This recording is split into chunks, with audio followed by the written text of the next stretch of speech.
헤르만 헤세 원작의 데미안 6부작 세 번째 시간입니다.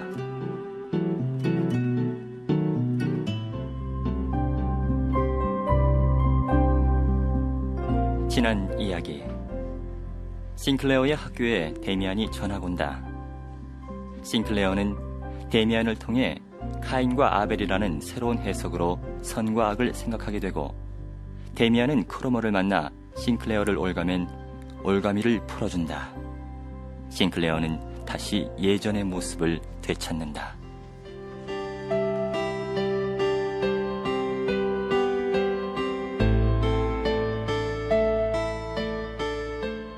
도둑.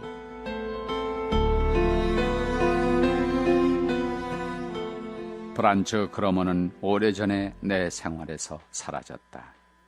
그렇지만 내 비극의 또 한 명의 중요한 인물인 막스 데미안은 나의 주위에서 완전히 사라지진 않았다. 그는 내 삶의 가장자리에 서 있었으나 그렇다고 무슨 영향을 끼치진 않았다. 그런데 비로소 그가 다시 내게 가까이 다가와 힘과 영향을 미치기 시작했다. 우리 집 앞 골목이었다. 나는 그가 손에 노트를 쥐고 있는 것을 보았다. 그는 우리 집 대문 위에 새가 붙어있는 낡은 문장을 그리고 있었다. 나는 그의 주도면밀하고 차가우면서도 밝은 얼굴을 보았다. 그것은 어른의 얼굴이었다. 그의 얼굴은 천년이 지난 아이를 먹은 것 같고, 어쩌면 시간을 초월한 것도 같아. 아니, 우리가 살고 있는 것과는 다른 시간의 낙인이 찍혀있는 것만 같아. 데미안은 관례대로 그의 동급생과 함께 교회에서 견진 성사를 받지 않았다.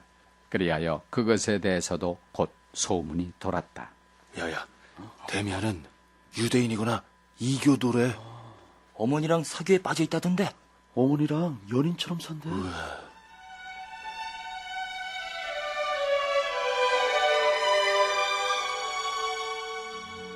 그의 어머니는 그를 또래보다 2년이나 늦게 견진 성사를 받게 했다.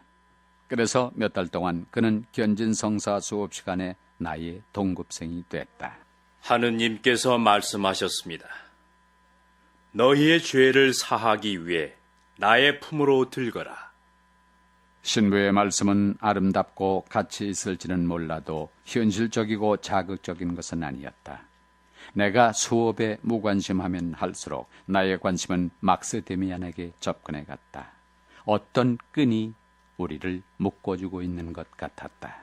자, 그럼 카인과 아벨의 이야기를 통해서 주님의 가르침을 배워보도록 하겠습니다. 바로 그 순간 나는 일종의 영감이나 경고 같은 것을 느꼈다.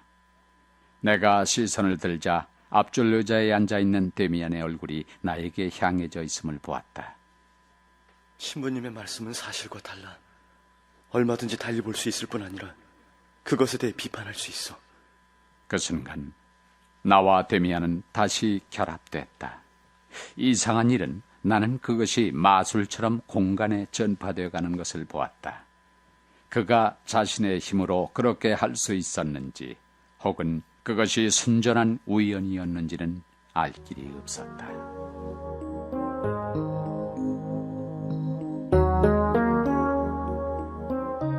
며칠 후 데미안은 종교 시간에 갑자기 자리를 바꾸고 내 앞에 와 앉았다. 그는 나에게 학생들 가운데 누가 자기의 흥미를 끄는가, 그리고 자기가 어떤 방법으로 그들을 연구하는가를 말해주었다. 내가 엄지손가락으로 너에게 손짓을 하면 누구누구가 우리를 돌아다보거나 아니면 목덜미를 긁을 거야. 그의 말은 사실이었다. 정말 다른 사람의 생각을 네가 원하는 대로 조종할 수 있다는 말이야? 아니, 그건 불가능해. 사람에게 자유의지 같은 건 없어. 하지만 누군가를 잘 관찰할 수는 있지. 그러면 그 사람이 뭘 생각하는가 또는 느끼고 있는가를 정확하게 알 수 있어. 그렇게 되면 대개는 그 사람이 다음 순간에 뭘 하게 될 것인가도 예측할 수 있거든. 독심술이란 말을 하마터면 입 밖에 내어 오랫동안 간직해두었던 크로모와의 장면을 상기시켜줄까도 생각했다. 그러나 그 일은 우리 두 사람 사이에 이제는 미묘한 문제가 되어 있었다. 그나 나나 한 번도 그 일에 대해 말을 비친 일조차 없었던 것이다. 넌 사람은 자유의지를 갖고 있지 않다면서 의지를 집중시키기만 하면 자기의 목적에 도달할 수 있다고 했는데 그건 서로 일치되지 않는걸? 내가 내 의지를 지배할 수 없다면 나는 의지를 이곳저곳에 임의로 집중시킬 수도 없단 말이야. 문제는 단순해.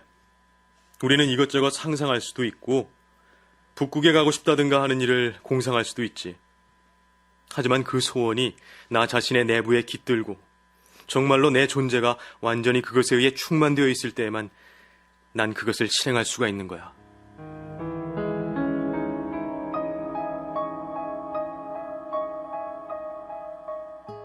그 사이 나의 신앙심에는 많은 균열이 생겼다.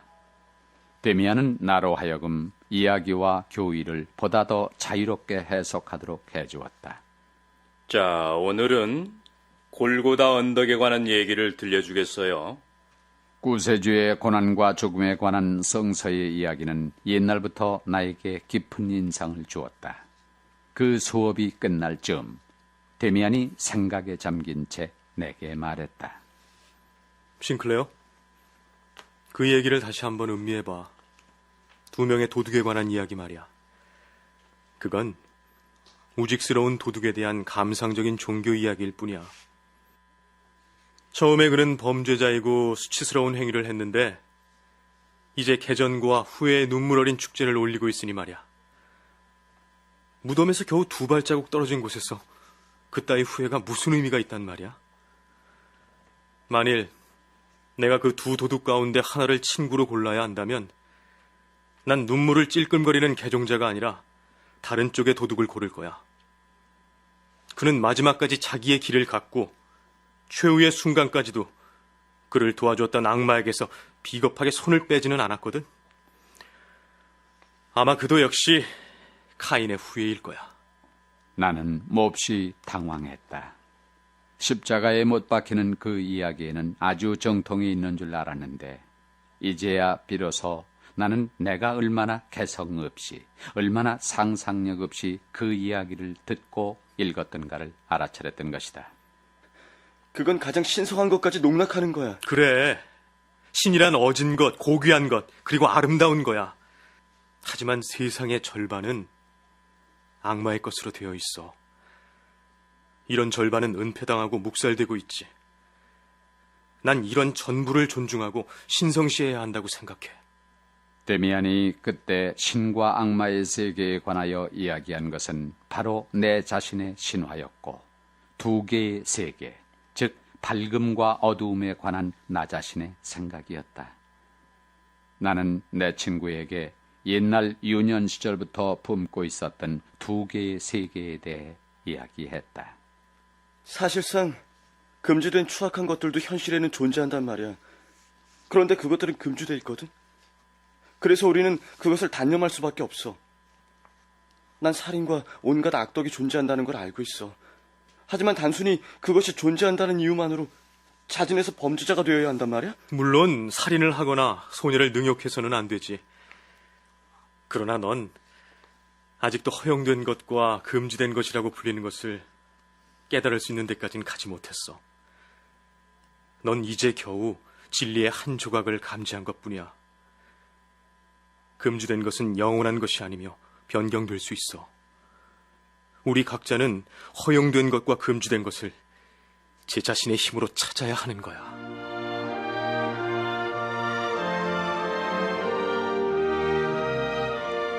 우리의 견진성사가 다가오고 있었다. 견진성사를 위해서 받은 종교 수업의 가치는 내가 여기에서 배운 것 가운데 들어있는 것이 아니라 데미안의 영향 속에서 지낸 일 가운데 있었다. 이제 나는 교회가 아니라 아주 다른 것에, 즉 사상과 개성의 교단에 입회할 준비가 되어 있었다. 그 대표자나 사도는 데미안이었다. 이제 모든 것이 달라졌다. 부모님은 낭패감을 가지고 나를 바라보셨다. 나는 방학을 보낸 다음 다른 학교에 가기 위해 집을 떠나도록 결정됐다. 데미안은 여행을 떠나버렸다. 나는 고독했다.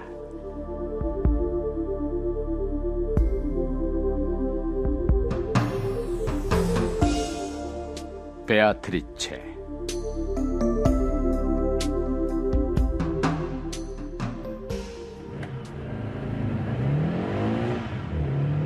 데미안을 다시 만나지도 못하고 나는 방학이 끝나자 다른 도시로 떠났다.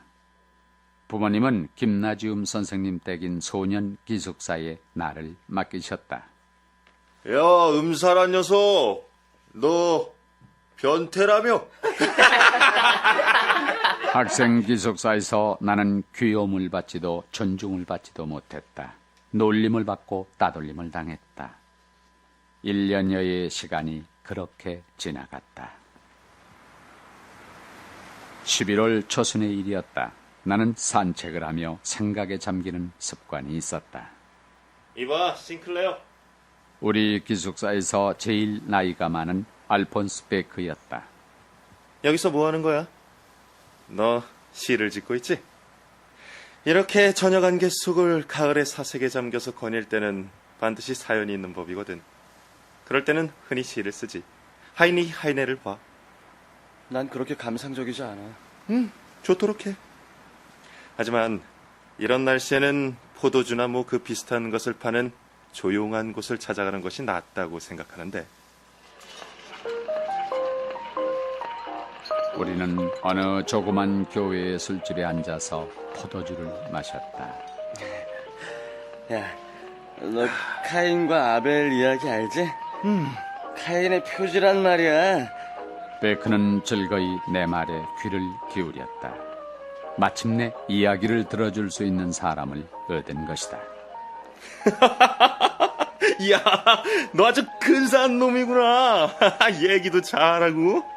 내 가슴은 이야기하고 알리고 싶었던 욕구로 용솟음쳐 흐르게 하고 그것을 인정받는 데 대한 기쁨으로 부풀어 올랐다. 야, 싱클레어, 여자 얘기도 좀 해봐. 네가 겪은 사랑의 유희 말이야. 그러자 더는 이야기를 할 수 없었다. 경험을 한 적이 한 번도 없기 때문이다. 여자애들에 관해서는 베이크가 훨씬 더 많이 알고 있었다. 난 18살이지만 경험이 많아. 여자란 아름다운 거지만 은근한 것 이외에는 아무것도 원하지 않는 존재지. 그러니까 부인네들에게서 더 많은 성과를 바랄 수가 있는데 말이야. 부인네들은 훨씬 말귀를 잘 알아듣거든. 아, 너도 알지? 문구점 주인 야크겔크 부인 말이야. 그런 여자와는 얘기가 통하지. 나는 완전히 매혹당해 몽롱해져서 앉아 있었다. 그것은 감미롭고 천국 같았다. 우리가 술집에 앉아 있는 것에서부터 나누는 이야기는 모두 엄격히 금지되어 있는 것이었다. 하지만 뭔가 매력적이고 감미로운 것이 있었는데 그것은 반란과 방탕이었고 생명이자 정신이었다. 나는 몹시 타락해갔다.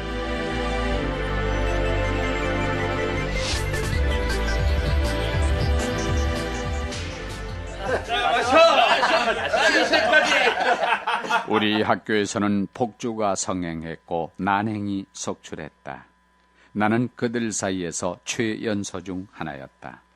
그러나 나는 대장이며 새별이었고 유명하고도 거침없는 술집 단골 손님이 됐다. 나는 다시 한번 완전히 어두운 세계, 악마에 속해 있었다. 난 나 자신을 파멸시키는 미치광이 소동 속에서 살고 있구나. 내 마음은 비참하기 그지없었다. 친구들에게 비상하고 날카로운 녀석이라고 일컬어지는 반면에 내 마음 깊숙한 곳에서는 불안에 가득 찬 나의 영혼이 두려워 떨고 있었다. 선생, 학교, 부모, 교회?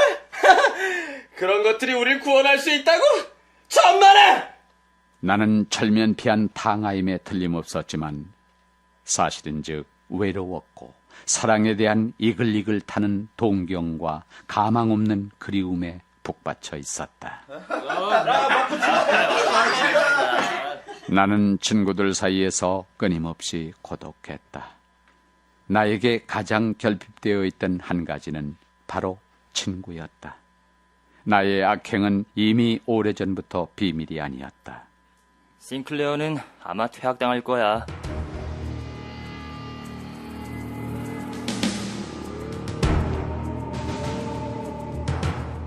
싱클레어, 왜 이러는 거냐? 만일 네가 달라지지 않는다면 불명예스럽고 모욕적으로 널 퇴학시키겠다. 그리고 가마원에 집어넣겠어! 사감 선생의 편지를 받고 오신 아버지의 노여움이 폭발했다. 나는 미안한 마음이 들었으나 아버지는 아무 성과도 얻지 못하셨다. 내가 무엇이 되든 아무래도 좋았다. 에라, 될 대로 되라지. 데미안에게는 특별한 원망을 품고 있었다.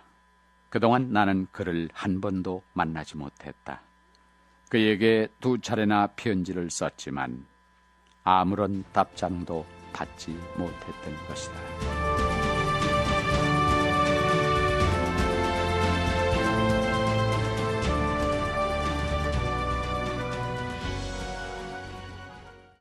헤르만 헤세 원작의 데미안 3부를 마칩니다.